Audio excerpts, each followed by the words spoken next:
Política para você não ser idiota. É muito comum encontrar pessoas que estufam o peito e sentem orgulho de si ao dizer aos amigos e familiares: não me envolvo em política. É ainda mais comum ouvir pessoas repetindo chavões, muitas vezes imbecis, e propagando estupidez sem questionar ou fazer o mínimo de esforço para entender o que está dizendo. Uma das frases mais ridículas conhecidas pela maioria da população é: religião e política não se discute. Vamos exercitar um pouco nossos cérebros e nos preparar para questionar nossos próprios paradigmas. É hora de ouvir os ventos da mudança e assumir que corruptos não caem do céu, são eleitos. O professor da PUC São Paulo, Sérgio Cortella, e o professor da USP, Giannini Ribeiro, escreveram um livro, Política para não ser idiota. Neste livro, conversaram e explicaram sobre os conceitos, os problemas e a importância da política na vida do cidadão, mais do que uma simples explicação de termos técnicos e científicos sobre filosofia ou política. Esses dois professores mostraram a importância crucial do envolvimento e da participação do indivíduo na mesma. E se você é desses que não gosta de se envolver em política, cuidado, você pode andar por aí se comportando como um idiota.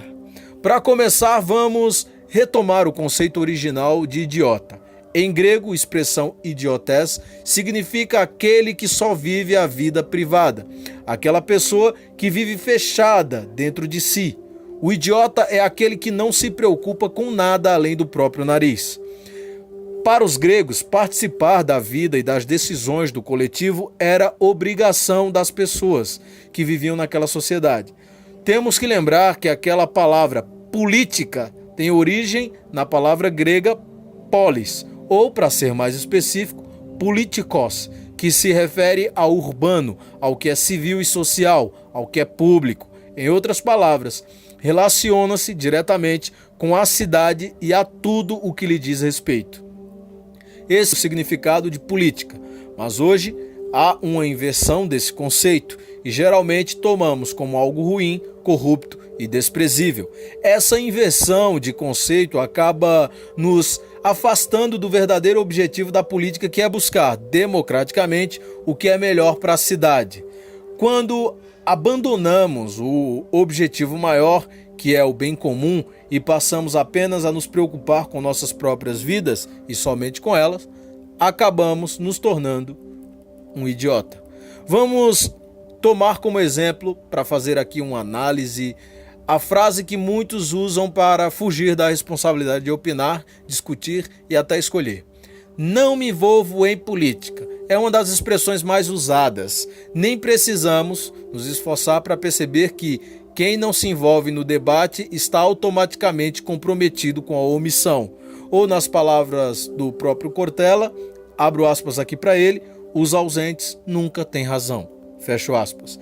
É como se as pessoas que não se envolvem em política não percebessem que às vezes a omissão afeta mais diretamente suas vidas. Escolhem não se envolver em política, o que paradoxalmente é a política do escolher.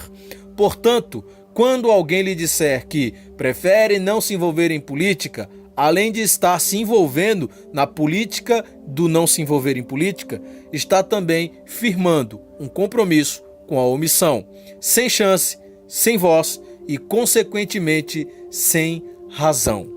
Quanto à religião, aquela frase religião e política não se discute, quer dizer que se seu vizinho decidir sacrificar o seu filho por acreditar que isso levará ele para um céu, você não vai discutir? Se a Câmara de Vereadores de Panelas, por exemplo, convocar uma assembleia para decidir se vão ou não confiscar a sua casa para demolir e fazer um banheiro público, você ainda não vai se meter em política? O exemplo parece absurdo, mas é basicamente a mesma coisa.